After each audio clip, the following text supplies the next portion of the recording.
Welcome to the All Jammed Up podcast, presented to you by Music Never Stopped. Today is Thursday, October 16th, and today on the podcast we have Scott Lowe. What are you doing, podcast for Lot? Yeah. Come be on a Lot podcast. Yeah, hell yeah, All Jammed Up. This dude's doing a podcast. If you want to be on some podcast, come give an interview. Hell yeah. All Good morning, fools. Today is Thursday, October 16th. I'm your host, Clint Dotson, and we are 1 week away from the return of Billy Strings. It's been far too long since we've seen the king, but his return is near, as we'll be in Huntsville next week. And I'll be doing a Lot podcast on Friday at Huntsville in the Lot, so come find me, come say what's up, come get a sticker, come be on the podcast. But today's episode, we have Scott Lowe. Scott Lowe is a blues musician. He just released an album called Grateful Blues. It's kind of his own blues rendition on some Grateful Dead classics and some other songs that the Grateful Dead covered as well. And we get into all kinds of things. He has like a plethora of knowledge of all music and taught me a bunch of new names I've never heard. And if you like to learn about music, like to find new music, this is a good episode for you. So let's go ahead and get right into it. Scott Lowe. Hey, it's happening! Everybody stay calm! What's the Everybody procedure, stay everyone? calm. What's the procedure? Stay calm! Alrighty, guys. We are here with blues musician. Is that what you would classify yourself as? I'm everything. I've done everything. Okay. Scott Lowe. Scott reached out to Rob Turner, who was on the podcast a few weeks ago. He, as I said, used to host the Inside Out podcast. Rob forwarded my information to Scott, and here we are. He's got a new album coming out. What's the new album called? Grateful Blues?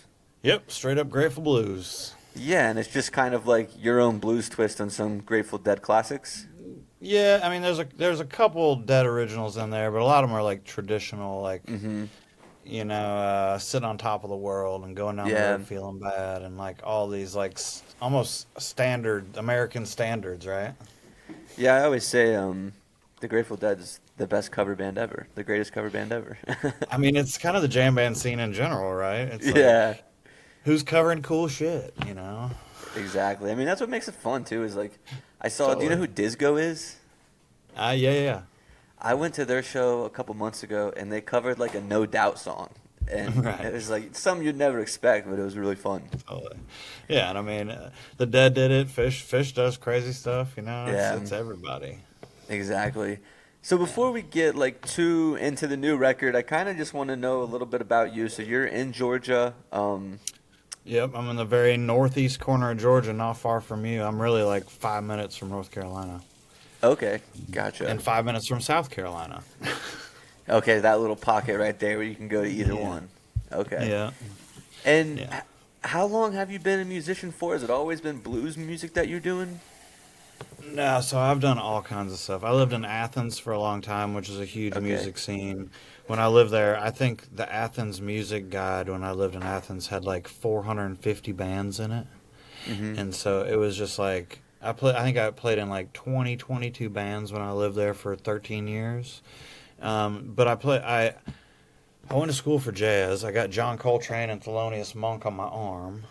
Let me see. That's a pretty cool tattoo. Can I see that again? Yeah. It's like a contour drawing. Nice. Right? Yeah, that thing's cool. Each guy's just one line. Uh-huh. It's actually the cover from Thelonious Monk and John Coltrane live at Carnegie Hall.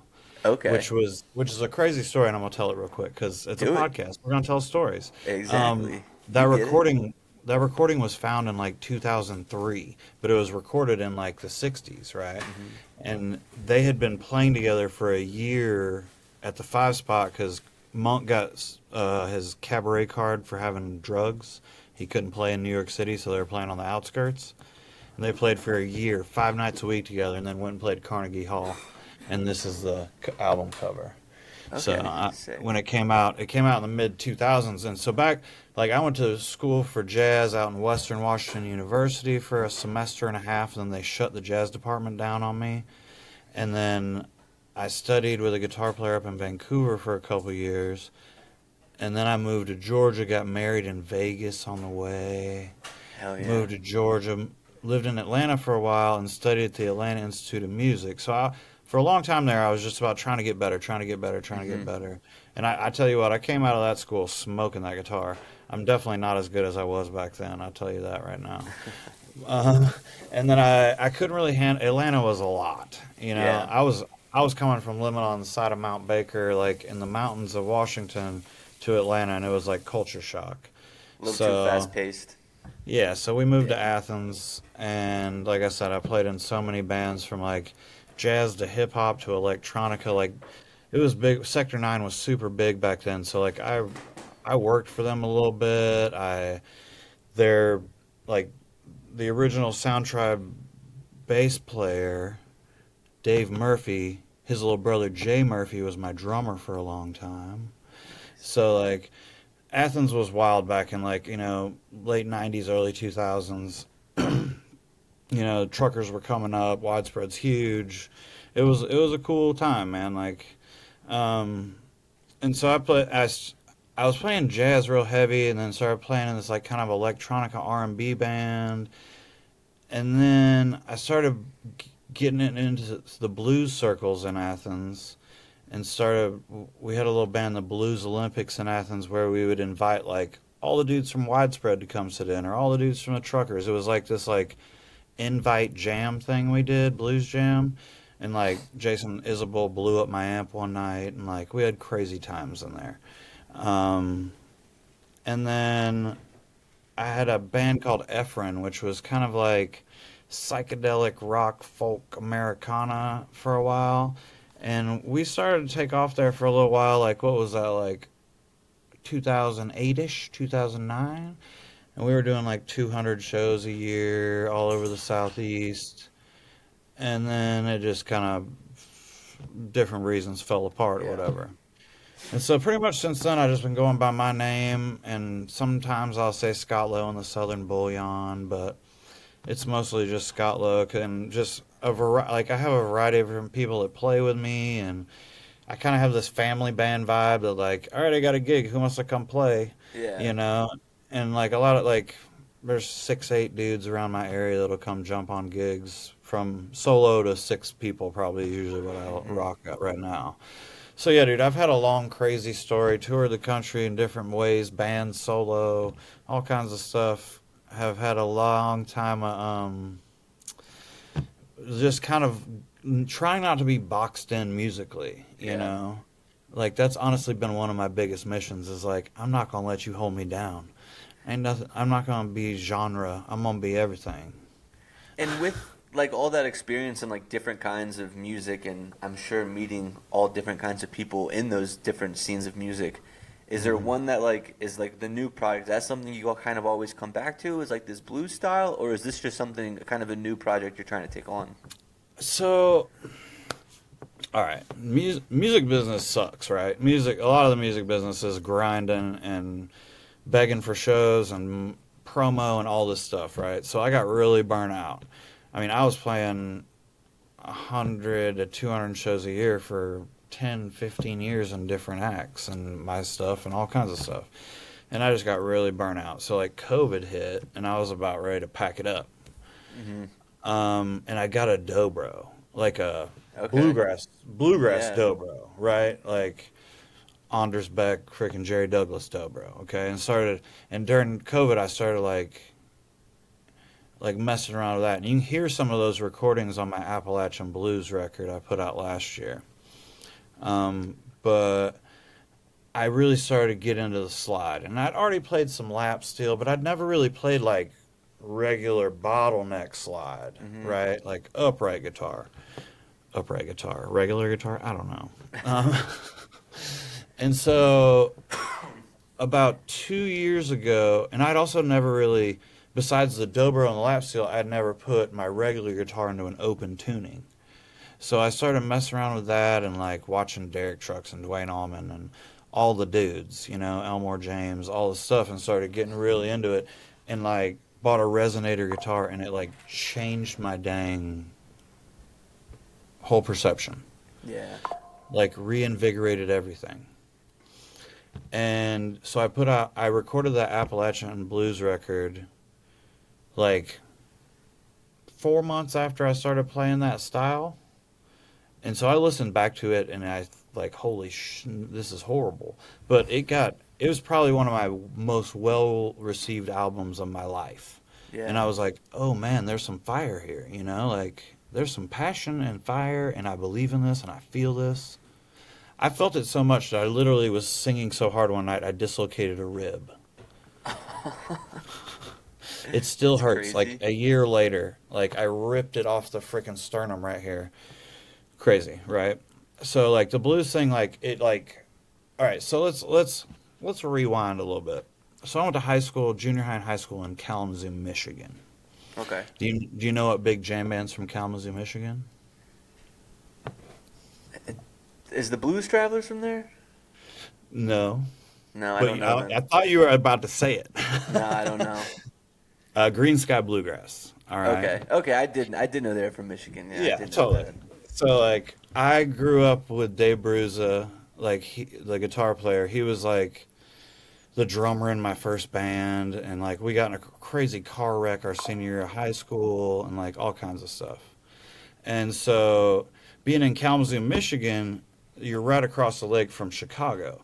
And so Mhm. like the Chicago, all the blues dudes would come play Kalamazoo, like first stop on tour, first last stop on coming home, you know. And so the Kalamazoo Blues Fest was huge, and the Kalamazoo music scene in general was pretty fun back in the '90s.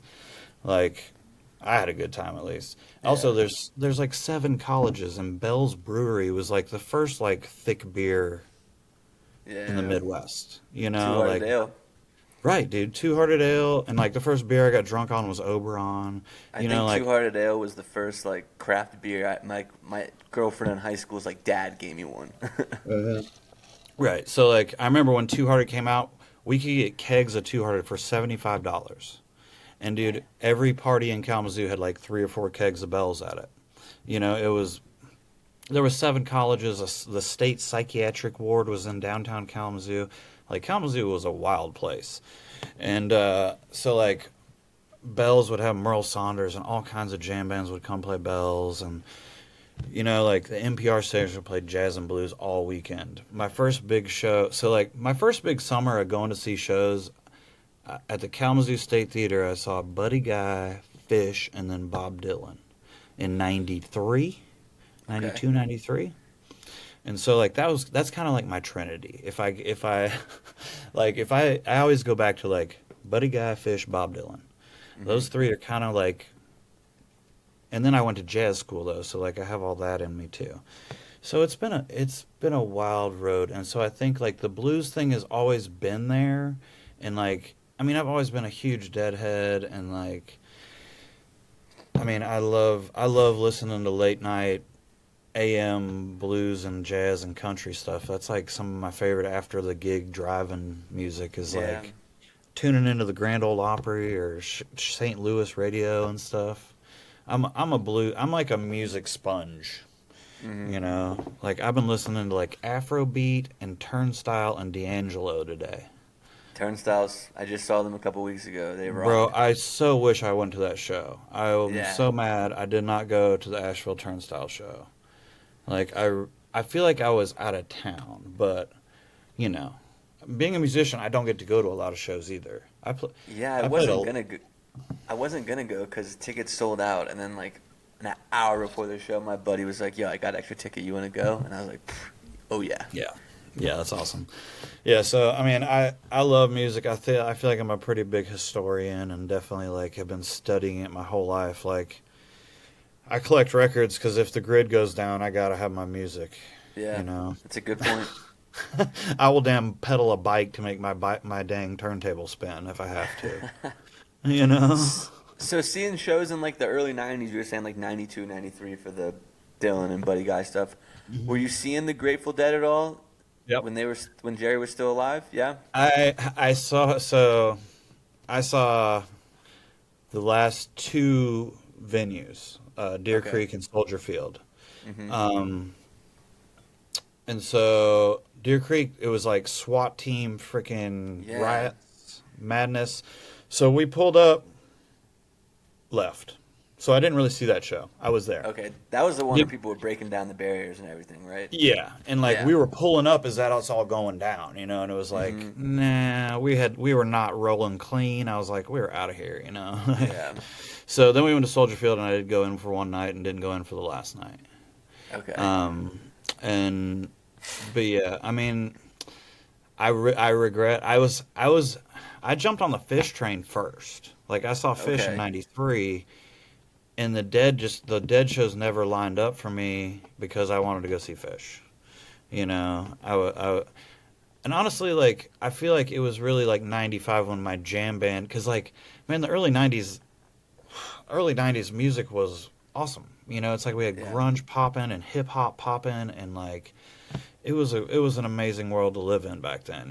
Like waiting for the next Nirvana record. Like that shit was awesome. And actually having CD stores and stuff to go to. Yeah. Like it was a different culture. Where now it's like so like singles and digital streaming, and I just actually pulled all my shit off Spotify today. Oh wow. I've heard a lot of people been doing that, so good on you. I mean, they're dropping Ice commercials on Spotify today. Yeah, that's crazy. Yeah. I didn't know that they did that. I mean, I have the premium, so I never hear the commercials, but that's a pretty crazy thing to make a commercial on a music It's like platform.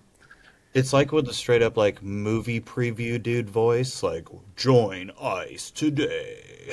Yeah, that's crazy. I was like, I can't support. I mean, they barely pay me anything, so what's the point? Yeah. It's like, I mean, like there's exposure, but there's not. It's a hoax. What do you think about so a big topic I have on this podcast a lot is people always prefer one, the Dead or Fish, and the reasons are always different. So like, what's Do the not reason? make me pick. Okay, you're not gonna pick. Hell no. But it sounds like that's kind of who you were at first. You were kind of liked Fish more than the Dead, like in the '90s, at least when you were seeing them. So hold up. The girl I lost my virginity to turned me on to the Dead. So there's Okay. that. Okay. She had a Waxamoxoa, and that was like a whole new thing. Okay. So like, I mean, like I was definitely already Outside there. influence there. Like it was all going on. But I think like Fish in Michigan, Fish played more, right? Yeah.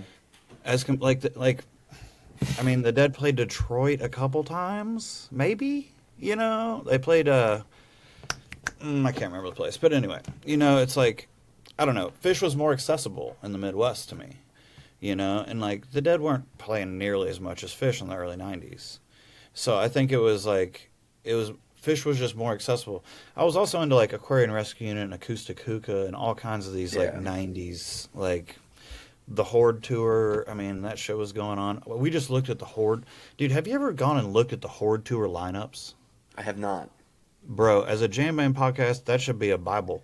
Like it's like Fish, Widespread, Dave Matthews Band, Blues Traveler, Spin Doctors the first year. And the next year they add like Morphine and like I mean all these bands were on tour going city to city doing this, right? Like together. Can you imagine I mean, this is like 1992 and like Fish, Dave Matthews Band, Widespread, Blues Traveler, all on tour together, and Black Crows. Like, what Yeah, that would be. is going on? And Like, that was Acoustic like Hookah, they're from Michigan, right? Or from somewhere around there? Ohio. Ohio, okay.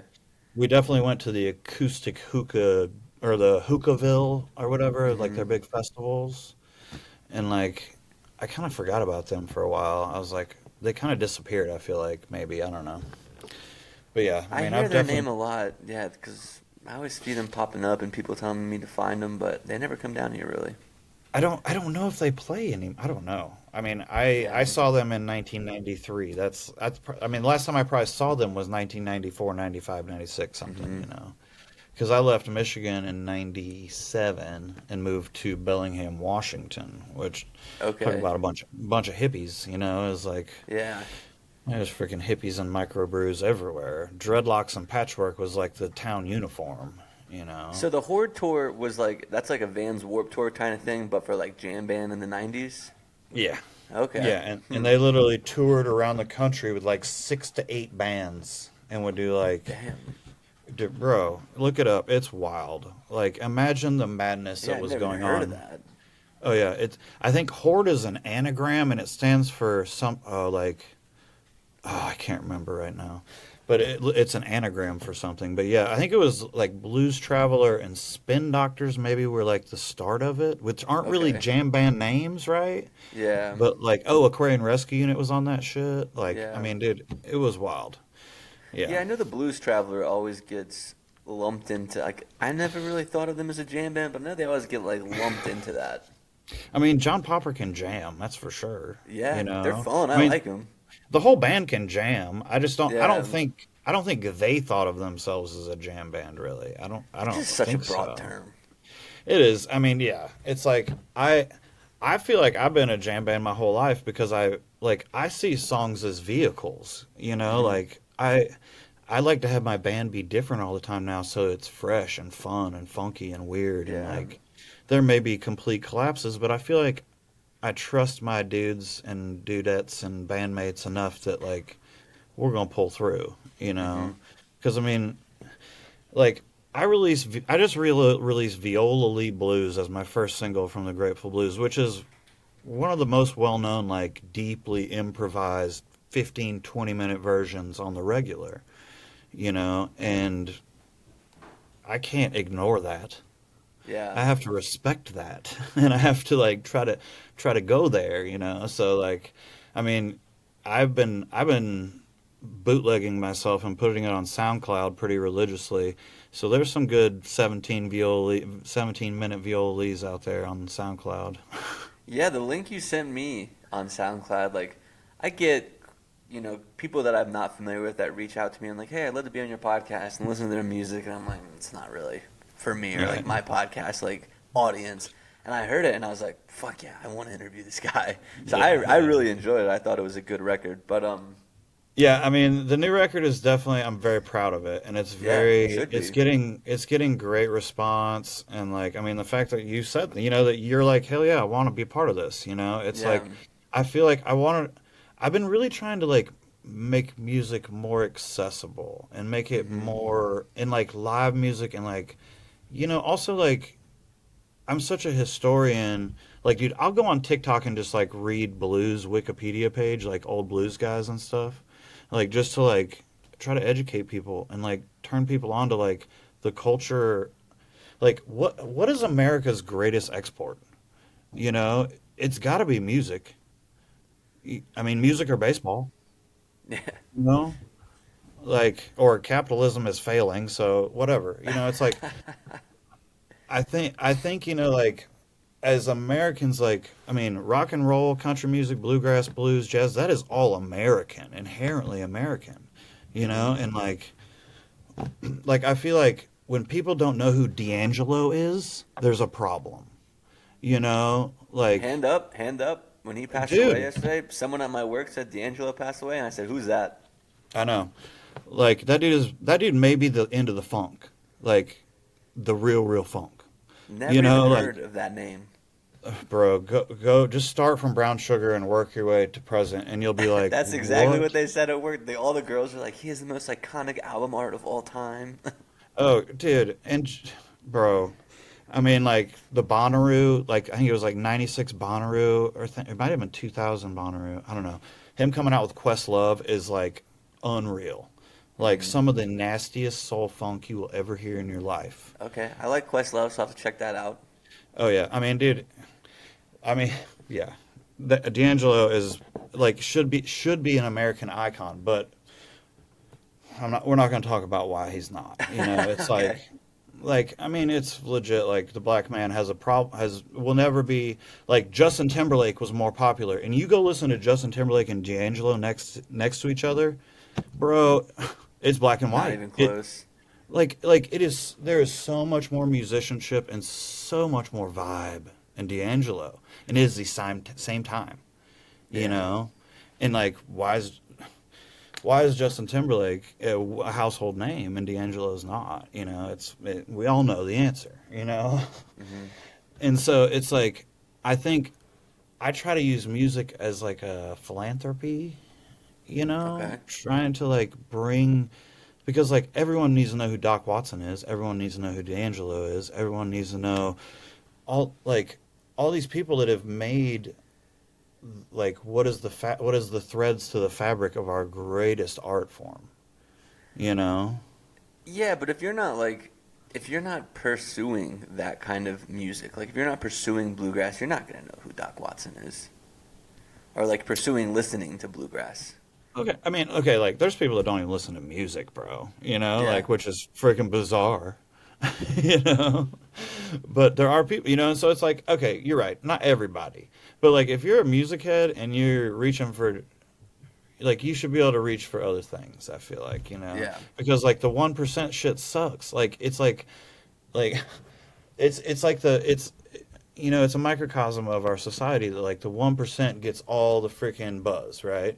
And it's Hmm. like, of course, Justin Timberlake and Britney and all these people are getting all the buzz, you know? Or like, I mean, it's just like, I mean, I think the bluegrass world, you know, for example, I think there's a lot of people that are undiscovered to the jam band world, even, you know, that are freaking ripping out there. You Yeah. know, I think Billy's doing a good thing with like Billy and Sierra Hull and all these people are kind of broadening people's perspective to all this, you That's what I know. was gonna say. I think this new wave of like the jam grass thing is kind of syncing that together. And I I- mean, I learned who Doc Watson was because of Billy Strings, so I think Totally, that you like know, and like connects. I think Billy definitely is out there preaching the gospel, you know, Hmm. of a lot of kinds of music, you know. And I think, you know, sharing and like, man, dude, growing up trading freaking tapes, bro, like like we were all like, "Oh, have you heard this? Have you heard this?" And then CDs came out and we found like Herbie Hancock and freaking jazz and funk and like all that stuff and we started trading CDs, you know? It's like, dude, if I send you a link, it's you're like if I give you a CD, you're going and I'm like, you better listen to this. You're going to listen to it. If I send you a link, bro, odds are poor. I feel Yeah, like, you know. and it's So, hard too. Like you, I feel like now we have access to so much music that like when you find one person that you like, you want to dive mhm, into their thing, and then like you dive into their thing, and you go like 1 degree of separation to the next thing. yeah. So it's hard to like, and especially with like algorithms too. It's like once you get into this pocket, it's hard to get out of it. Totally. I just Yeah. signed up for Cubuzz or Coba. I don't even know how you say it. Qobuz. It's like a streaming service that Okay. like pays really well. It has the highest fidelity audio possible. Because I was like I use YouTube because I don't use Spotify and all the other and Amazon, but I Hmm. use YouTube, but it's really not as good as it's just as bad, you know. So I Yeah. was like, all right, if I'm gonna stand for this, we might as well freaking stand for this. And so I went and signed on there, and I was like, I'm creating a new algorithm, right? With Hmm. this new music streaming service. So I was like, all right, I have to be careful, you know, like I need to enter like my top 3 artists into the search bar first, you know, so I'm Carefully not getting. curate it. Yeah. Yes, I need to carefully curate my algorithm, which is like crazy to think about. Like, could that be a service we offered to somebody to like curate them an algorithm of good music and then sell them a profile on here or something? You know what I'm saying? You know? Yeah, I mean, I think so because like I find myself like there's most of the time I try to just listen to Nug shows. That's like most of the Yeah, music that I listen to. that's But when great. I am Yeah, on Spotify, like I'll find like the other day I wanted to listen to like a Tony Rice song, so I yeah, put Tony Rice on, and then it was just like Tony Rice, Doc Watson, like repeat, repeat, and it's like I want this is good. It's stuff I always listen to, but like take me yeah. somewhere else, you know. So it's Yes, hard to get out of the algorithm once you're in it. totally. YouTube has like your hot like a Discover Daily thing that they do, which I listen to that a lot, and I found a lot of new music that way. But it definitely will take me back to like some old stuff that I like kind of forgot about, you know, and I kind of Yeah. like that, you know, like the Discover. So I don't know. I don't know about this new QOBUZ What is it? Qobuz Q Q U. QOBUZ. Okay. Yeah, Q. I don't I'm know. gonna How do check you that say one that? out. I don't know either. I'm gonna check it out.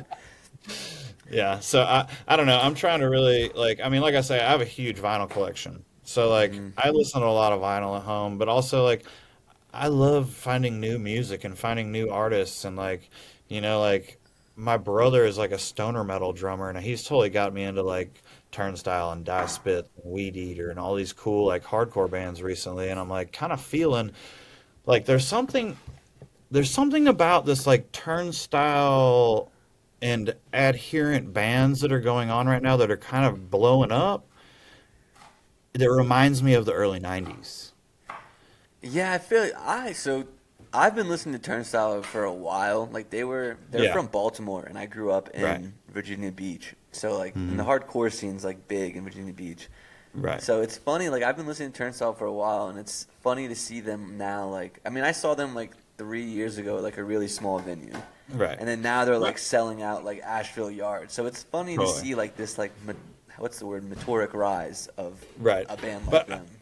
like I feel like there's this angst, there's this kind of bubbling anger in the world Yeah. right now, and I feel like that's what I'm feeling. I'm feeling like I was watching. It might have been footage from Asheville or something. I was like, bro, like this is 1992 again. You Mhm. know, like this is moshing, this is angry, this is like fired up, and this is what's gonna change what's going on in this world right now. You Yeah. know, like there's gonna be a reset, and it's gonna suck probably, but that kind of anger and angst is something that I think has been missing from popular music. You know, Yeah, I agree. I agree. I think you are seeing it a lot more and like there are like I feel like there's a lot of Australian bands that are like bringing that kind of like I can angst hear and that. heaviness too. Like there's a band Hmm. I've been listening to and I can't think of the name right now. Is But it it's like Amyl and Sniffers? yes, yes, Yeah. exactly. That's what it Oh, is. That's yeah, like dude. kind of the same and they're Australian too, right? And what, Idols? Those guys are English Yeah. though, I think. That band Idols, those guys are bringing the fire. Like there's some and like I think this world needs that shit. As I Yeah. put hippie blues album, it's like but I But think blues is that, rooted in like protest too. I mean, Yeah. yeah, blues is definitely very there's lots of innuendo and social commentary in blues, but it was very like you go back and talk about like protest songs and trying to like change people's perspective like in a cultural societal way, I think like blues and folk music were probably the OGs of Mhm. our nation, right? Yeah. Woody Guthrie, Pete Seeger, but also like, I mean, like Miss Memphis Minnie and all those blues dudes had some like poignant songs, but like the African American population had to put it into such deep innuendo so they wouldn't get arrested or beat or whatever, So there's a whole kind of like old blues music called hokum music, Hokum, and it's basically like super dirty or super like metaphoric about like racism or oppression or whatever. Okay, but like it can also be like super sexual. It was like kind of like the parental advisory explicit lyric music of the 30s. Okay, Okay. and so like they're dropped like I mean you've heard like some of those like I squeeze think the I've lemon heard till the one. Yeah, I but remember I it mean like went viral a clip of it. it's made it into Led Zeppelin and made it into popular music and like I mean a lot of hip hop I think is a direct descendant of kind of like the dirty raunchy like sex music, right? Yeah. Okay? Like I mean you think about hip hop, I mean like you listen to old Snoop Dogg records, it's mostly about fucking, you know? Like and so I mean like hip hop is definitely has very sexual undertones and always kind of has, rap, whatever, even pop music, like, Yeah. and I think like for a long time that was for a long time it was very like no, right? We're talking Hmm. 20s, and they're like, no. And then in the 30s, everybody's like, no, this is what we want. We want some like crazy freedom of speech, like Yeah. speak your mind about all these things. And so this whole sect of music came out and it honestly became like the most popular kind of music in the mid 30s. Okay. That was like on the Hmm. radio that people are calling, requesting like squeeze the lemon down my leg songs and like, all this stuff. Right.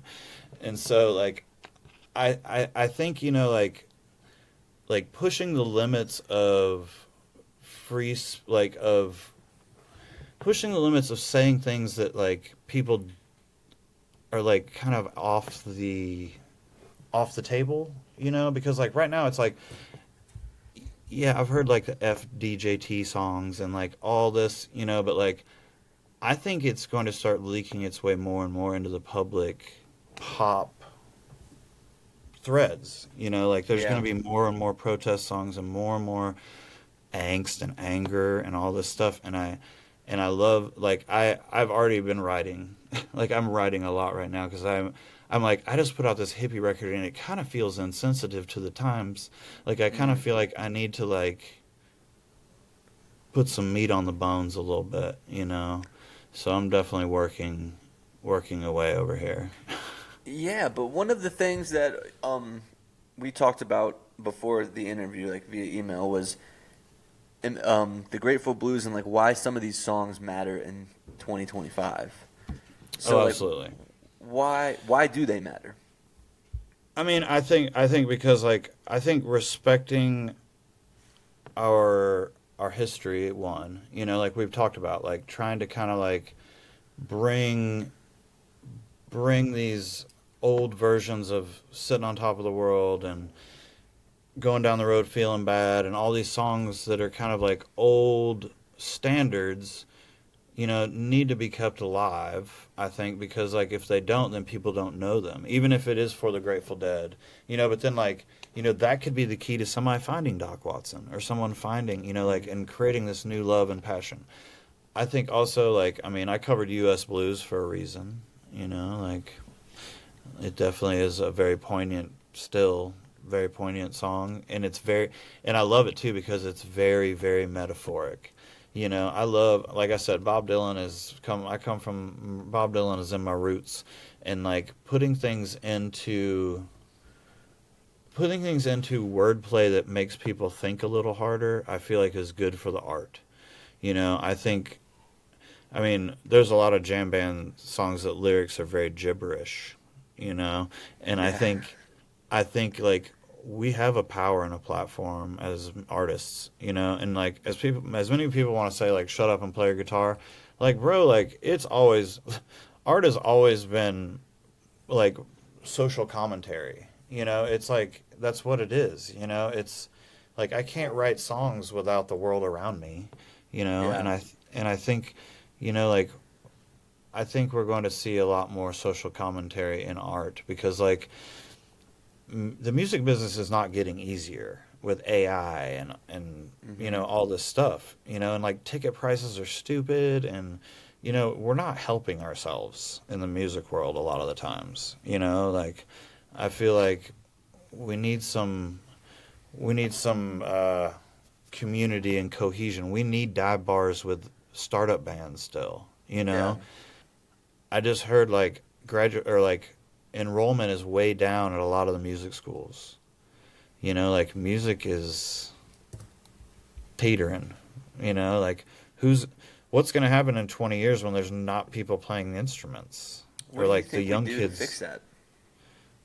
Uh, we talk and we share music, and we tell people we get excited and get people excited about music.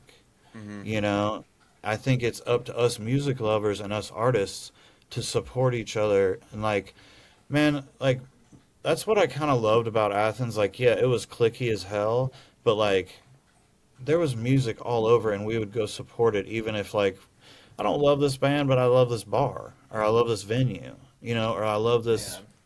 I love this promoter, or I love, like I think it's all about like we have to get back to community with music and community with sharing music and buying physical stuff and like if it's got to be vinyl, let's go. Like Yeah. everybody get your shit on vinyl and everybody get record players. Because like I think like like talking about this kind of stuff where like like dude, I used to order CDs by the thousands, and tour around and sell them, and it was a huge part of my livelihood. And I think like there needs to be some kind of physical like because like music you can't really hold music, right? Hmm. It's like it's sound waves. It's not like physically tangible. I mean, yes, you can feel sound waves, I guess, but it's not like something I can be like Look what I here. have. Yeah, it's like I can send you a link, but like I said, like I get on my phone and it's hard for me to focus, or like whatever, Yeah.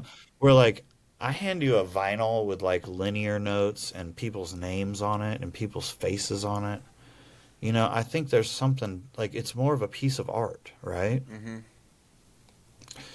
And so like I think like Spotify may be the first domino, okay?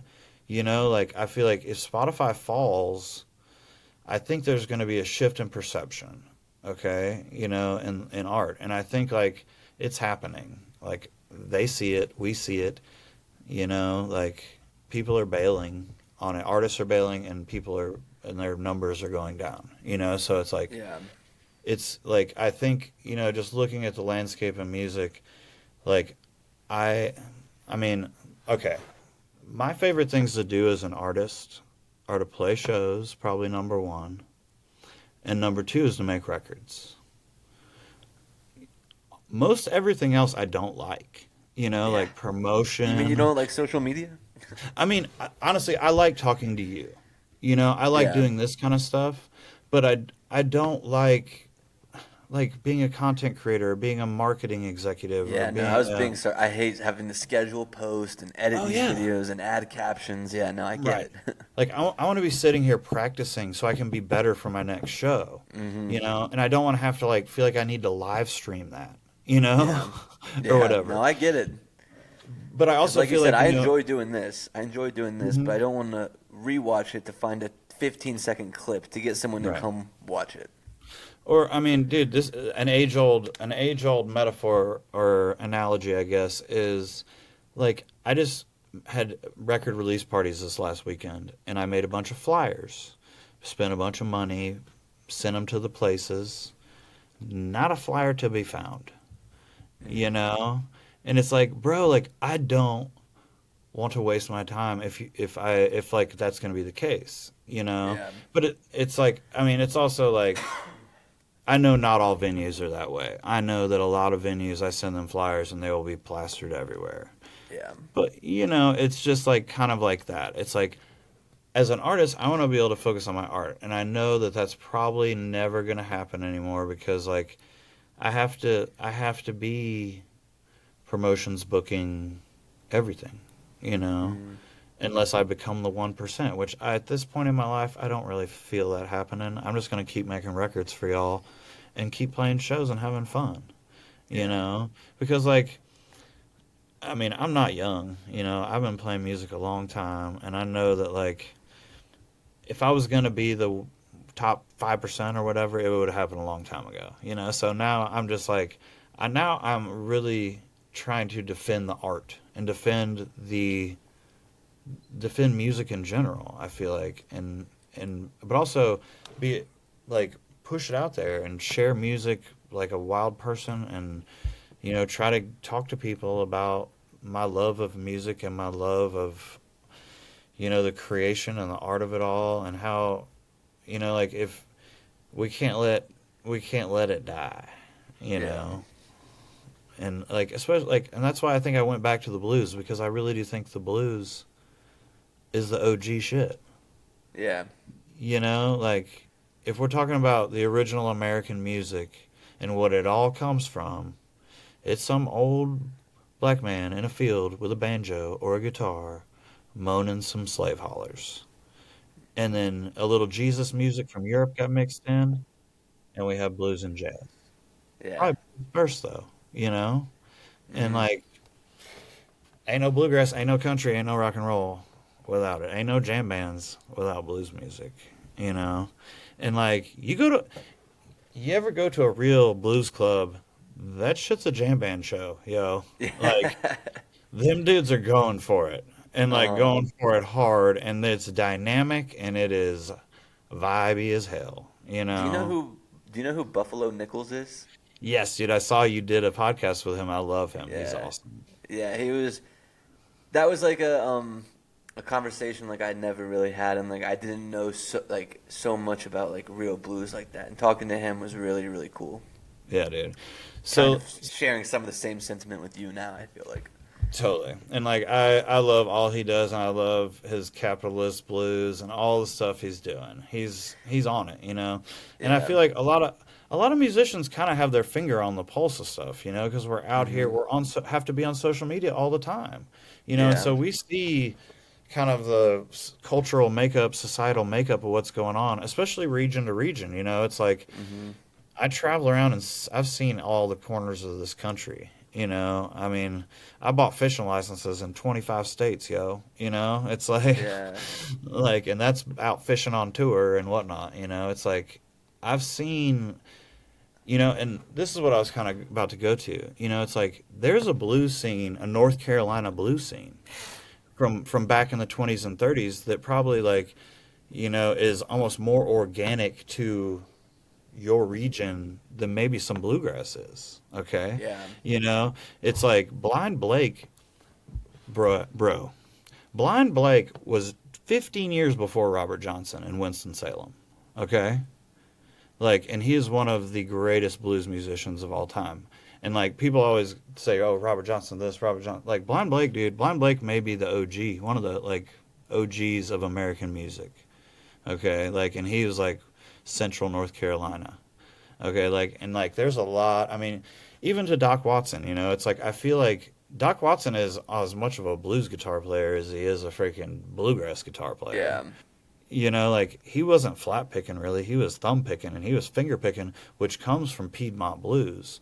Piedmont blues, East Coast blues is this whole vibe of blues that like people think of blues and they think about Robert Johnson, Muddy Waters, B.B. King, you know, freaking Joe Bonamassa, Eric Clapton, whatever that garbage is.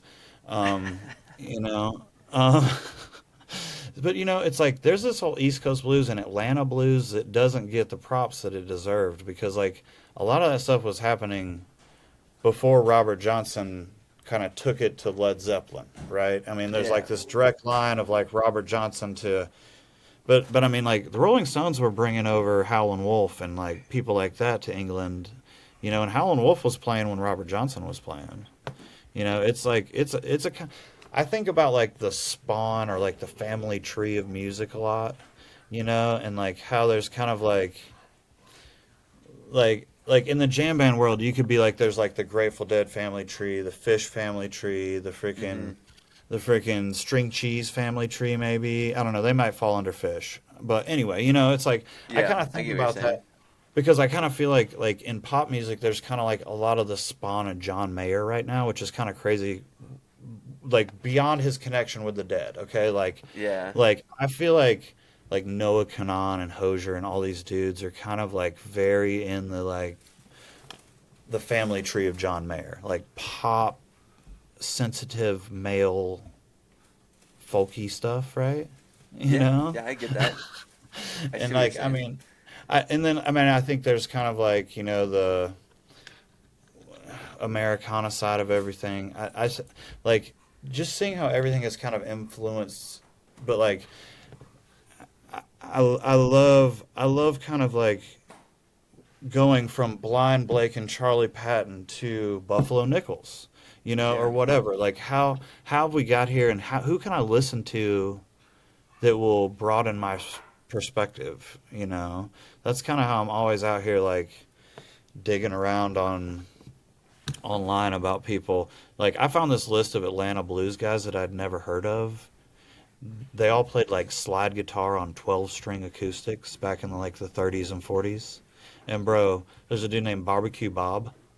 Barbecue. Like Barbecue Bob was legit working back in this barbecue pit in Atlanta, and he'd come out and play songs, and that was like his thing. And he's like legit awesome, you know. And like I just like I mean, Blind Willie McTell is probably the most famous Atlanta blues guy. And I mean, there's a Blind Willie McTell Blues Fest, and but all these guys were playing slide guitar on 12 strings, bro. Like that's some like Yeah. It's that's some big boy shit, you know? Like so on the Grateful Blues, I did a bunch of that. They're like going down the road feeling bad is a 12 string with a slide, and I was okay. I like, you heard the know, slide in a couple songs. Yeah. oh, the slide is everywhere. So like the slide is I haven't even played a guitar in standard tuning in probably like a year and a half. I've just been playing slide and open tunings, and it's like I've learned a whole new instrument, you Hmm. know. I love it.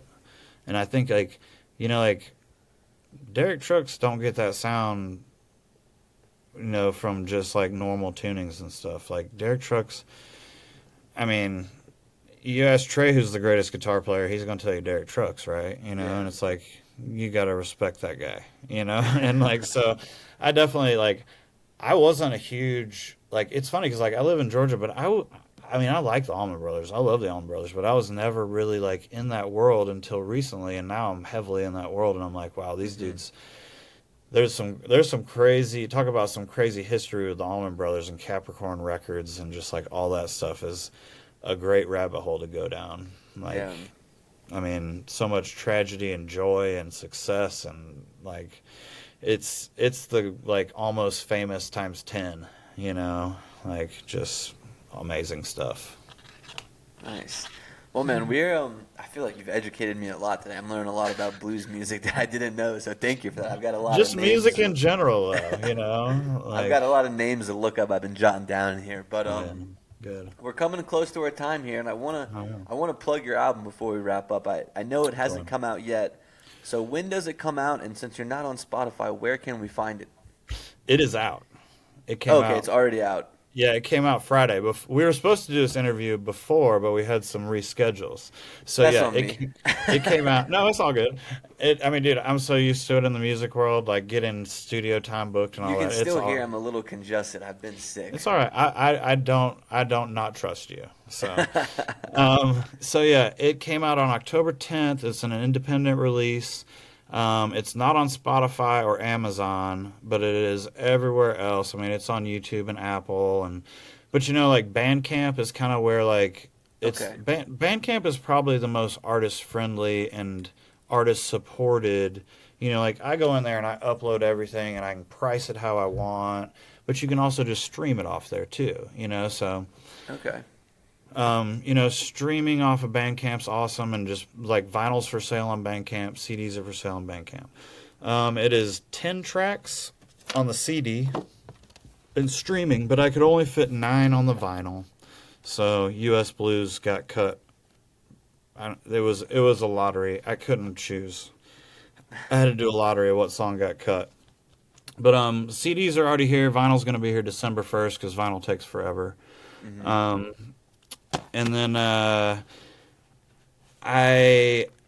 have a bunch of other records out there too. Like this is the first time I've ever put out someone else's music.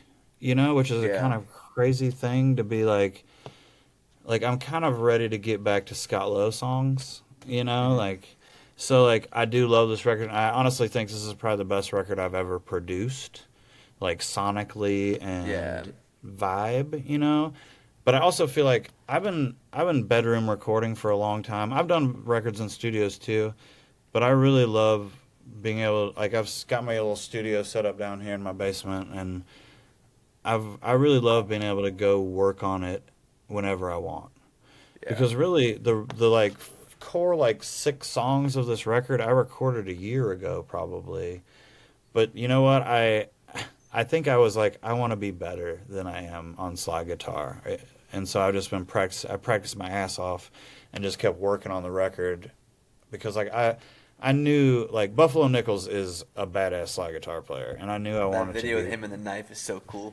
totally, dude. Yeah. The knife and like the minor, like I can't remember what song it is, but it's like a song in D minor, and dude, he does some amazing stuff with the slide, and so I definitely like was copping licks from Blind Blake to Buffalo Nichols to Nat Myers to all these modern guys that are kind of out there making it happen, and kind of playing this country folk blues. It's hard for me to justify taking a band around the country right now. Everything's so expensive, and pay is tough out there for bands. Yeah. So like I think if I can go out there solo or with just a bass player or something, so I want to be able to like play this music by myself with the full band. Yeah. So I kind of like recorded it and picked songs that I knew I could kind of do by myself, right? But also with the band, we could go do a 17-minute viola if we wanted to, And also like I'll bring my loop pedal sometimes to solo shows and kind of get weird with it, and but I know I'm going to play in the International Blues Challenge in January in Memphis. And I know I need, yeah, I won the Atlanta Blues Challenge in August. And I know I need to be real bluesy. I need to be like, and I need to go in there with a solo act that's like, can win, you know? Any 'Cause, plans to come to Asheville soon? I was talking to somebody recently, but I don't have anything on the books. I definitely had. I played Waynesville and Canton a bunch in the past couple years. I played Gray Eagle once last year. It was like last April or last August, but it's been 14 months since I played in Nashville. So I need to, Yeah. and you're so close. I just so like for the past like 7 years, I've been playing in like an hour radius because I have had some babies and I had a fly fishing business, and so I haven't really.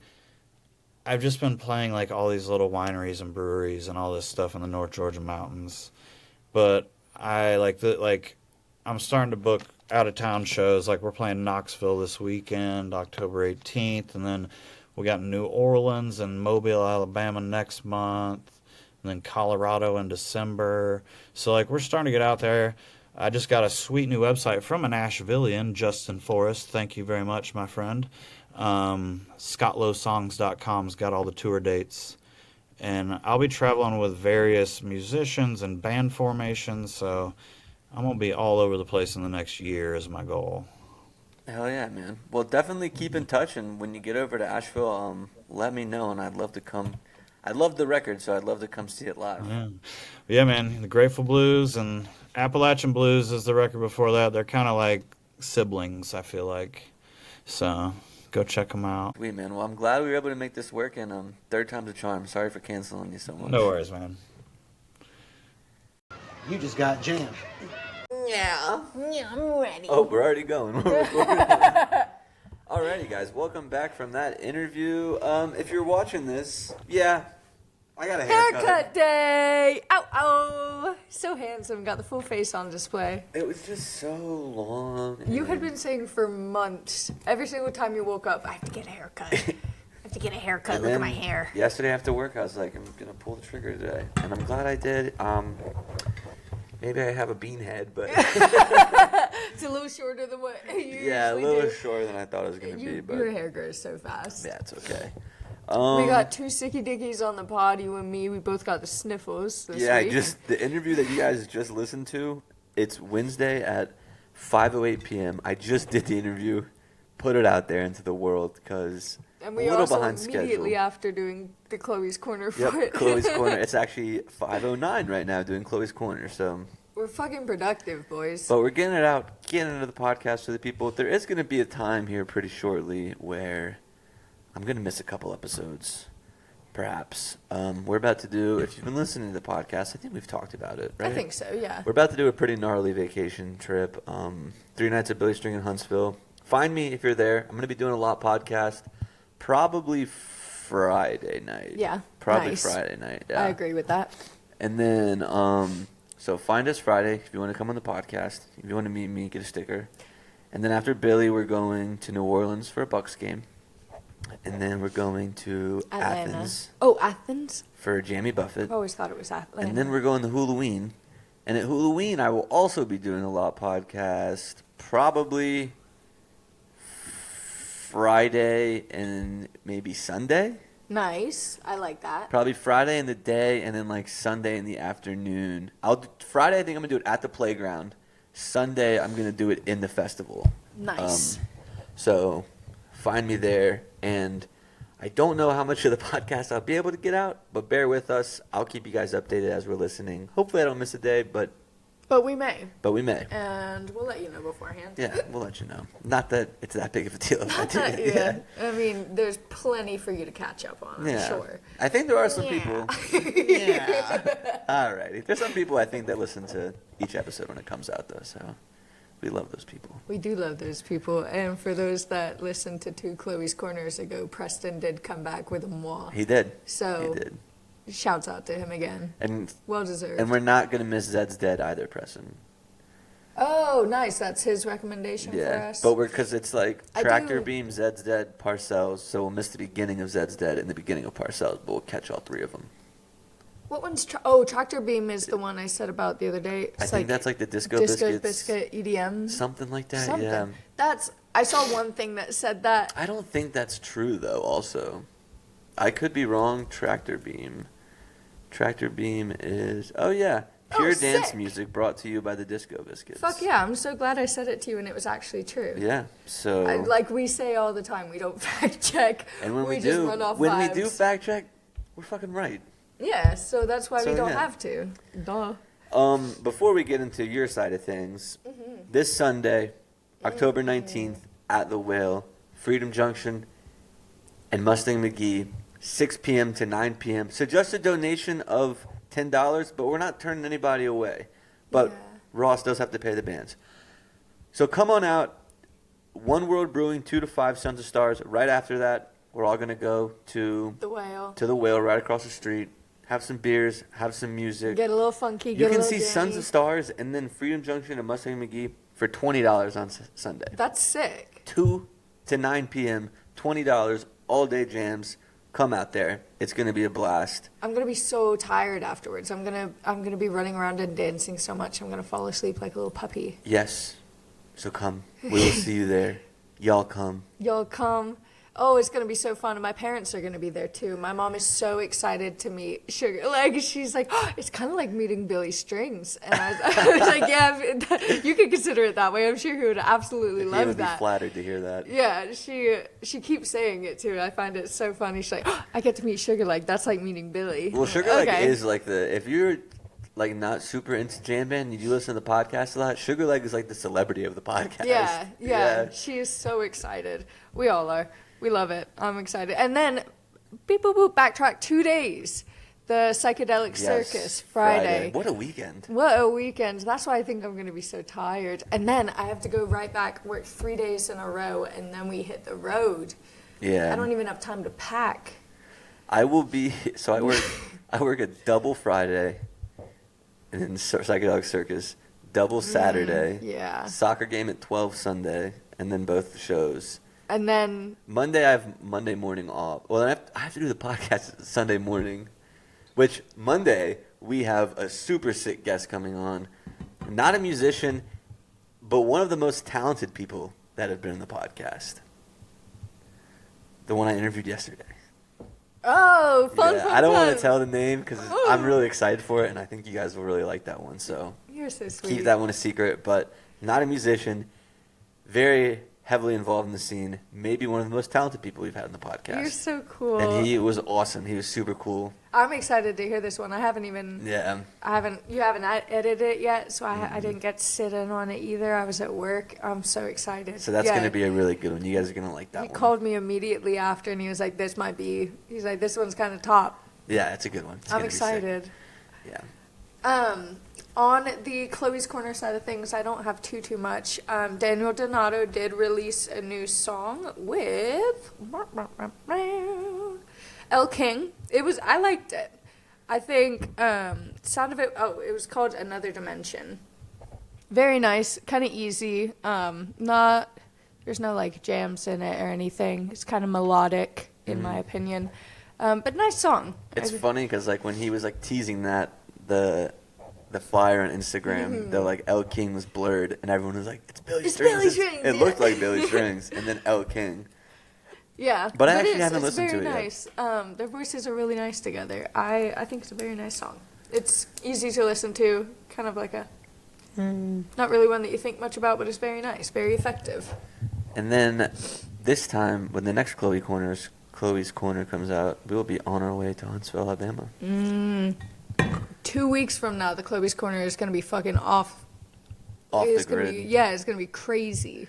Yeah, I don't know how I'm gonna do all of it at Halloween still, but Well, I'll just have to record. Well, I can't.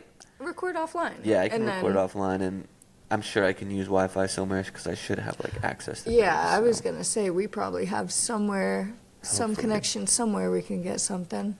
But yeah, today's interview was kind of one that just kind of popped up too. I said it in the beginning of that interview with Scott, but Rob Turner, who was on a couple weeks ago, forwarded me that email, and I didn't really know what to expect. I only really had that Grateful Blues record to go off of, which I really enjoyed. I think we did listen to it. I think you were here when I played it. Yeah. And that guy educated me a lot. You know, I've never claimed to know everything. That's kind of why I started this podcast.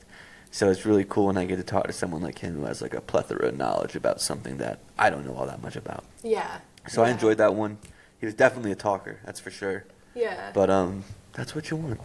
That's way better than not a talker. Do you want my personal updates? Yes, let's hear them. My plants are doing so good. They are. She has a lot of them. Yeah, my monstera is growing a new leaf. My pothos is literally thriving. She's vining everywhere. Super bushy. We love a good bush. Ooh. And I got 2 others now. And you got a hula hoop. And I got a hula hoop, yeah. So I'm gonna start playing with the whole flow art thing. I'm already really good at it. He's super good at hula hooping. The way I gyrate these hips. But I always have such a fun time dancing, and why not just add to that? Yeah. So we'll see. It's a fun little endeavor. I'm gonna learn how to juggle and be Yeah, that and guy then- that while you're tripping, I'm just like. Yeah, and then we're gonna do a duo act, and you're gonna juggle through my hula hoop. And maybe I'll stand on your shoulders. Okay. Okay, here we go. We're changing things up now. We're getting a little crazy. Get a little kooky. Is there anything else you want to discuss? It's again one of those days where I've had so much energy and no one to talk to. I think that's. I went to yoga this morning. It was really, really good. I had a really nice time. Okay. What were you about to say? I'm really excited for Billy Strings. I'm excited to see. Me too. I'm excited for his some lights. Friends, yeah. I'm excited for because the Orion like has that. I mean, at least at the Tipper shows that we watch on YouTube, but it has like that projection screen. So I hope he does something cool with it. I'm sure he will. And somebody know? Someone asked me the other day. They're like, "Is Billy Strings a new light guy?" The STS9 It's the guy. STS9 It is guy, the STS. yeah. Okay, someone asked me that, and I was like, I actually don't know. Yeah. But it is STS9. I heard that when he first. Okay. Yeah, I've seen it a couple times that it is, so I can pretty confidently say without fact checking that yes. I mean, his Europe shows have been heaters, so Yeah. I think we're gonna get some. The one in London that Tom missed was Dude. a crazy set list. I too. sent the set list to him, and I was like, I know That you means probably nothing don't to know me. any of these. I was like, but you missed a fucking ripper show. But then my mom was, my mom was like, well, he would probably just enjoy it more with us. Yeah, Anyway, that's so we'll see. We'll try to get him around for. I would say we could make a wish list for what we want at Billy Strings, but let's save that for next week. Nice, Since it'll be yeah. like that time. I fucking play my dream set list that I put up. Yeah. I'll email it to him. Yeah, that's why I wanted to interview him and be like, look at these 2 set lists Hey, here. can What you- is the possibility you play one of these? And also, which one's your favorite? It'd be mine. Honestly, yours got all the votes. I still stand. That was firm. like my I still stand firm in that mine was the the best. Sugar Legged Mustang one the other day, like our little festivals. Mine got the most love. Yeah. But I put Grateful Dead and Fish on it, so I mean, and Billy Yeah. Strings. So like, Yeah, so they were going for like they got sleeper deep picks. names. Yeah. You hit the star stutters. Sometimes when I have like the interviews with the musicians, I just be like, I don't know anything compared to these guys. I know there was a couple of times Mustang was like, "Do you know this guy?" And you're just like, Yeah, I was like, no, I don't know who that is. like we know Dak Shepard. Dak Shepard. Is it the actor? That's the guy from Employee of the Month. Employee of the month. Great movie with Dane Cook. Oh, interesting. We'll Jessica have to watch Simpson. it. Never heard of And it. Harlan Williams is in it. I love Harlan Williams. Yeah. I deleted Instagram, but I just followed him recently. So like all my algorithm was Harlan Williams, and it was very nice. I think he's the funniest guy. He might be Shane Gillis's top. Harlan Williams You kind of think coming he's up that there. funny? I think he is so funny, dude. That's hilarious. I kind of like dumb humor because I have dumb humor, and he's so funny. He's so quick with it. We'll have to watch that movie, then you'll like it. Yeah. Who's your second favorite comedian? I like Andrew Santino. Andrew a lot. Santino's We're good. blurry again. We were doing so good too. Andrew Santino, I like Matt McCusker. Oh, I do like Matt McCusker, but I I like- don't know if he's really funny or I just like his friendship with Shane. Yeah, I like Joe List. He's funny. I don't even know that. Yeah, you do. Who? The dude, the Vile Horrendous. Oh, the Vile Horrendous. He is funny. Oh, that British guy that comes on Kill Tony is funny. I don't know if his stand-up's that funny. I think he's just funny on Kill Tony.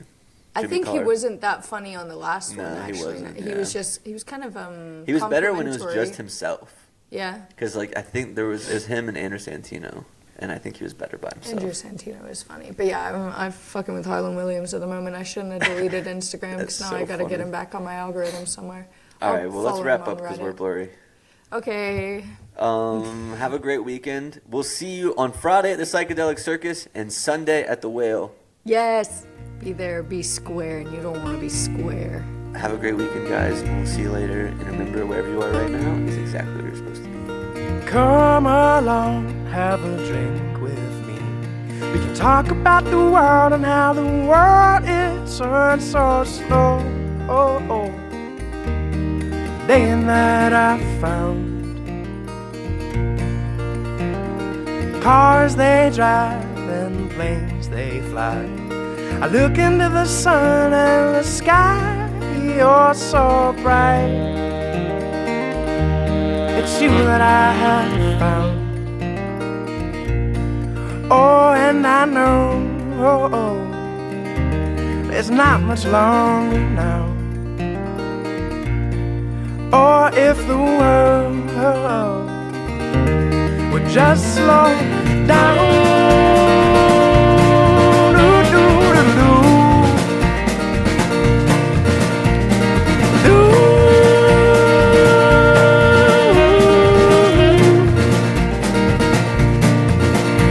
The moon and the stars, they sail across the sky, and I could watch you dance all through the night.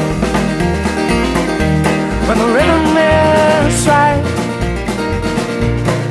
Oh, and I know the sun is rising now. Or if the world would just slow down.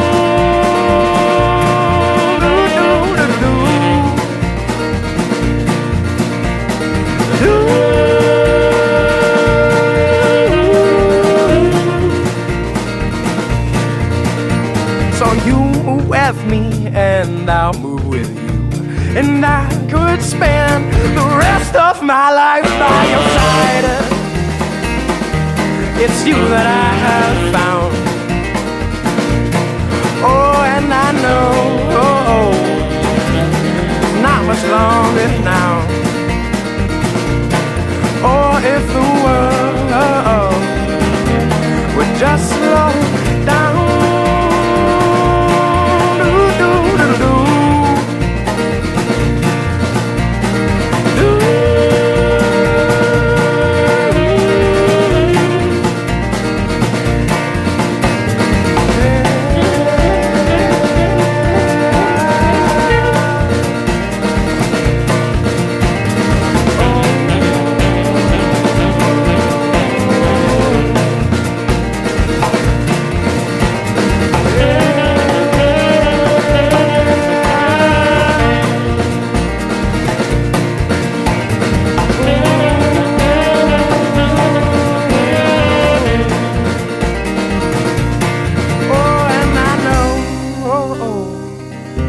There's not much longer now.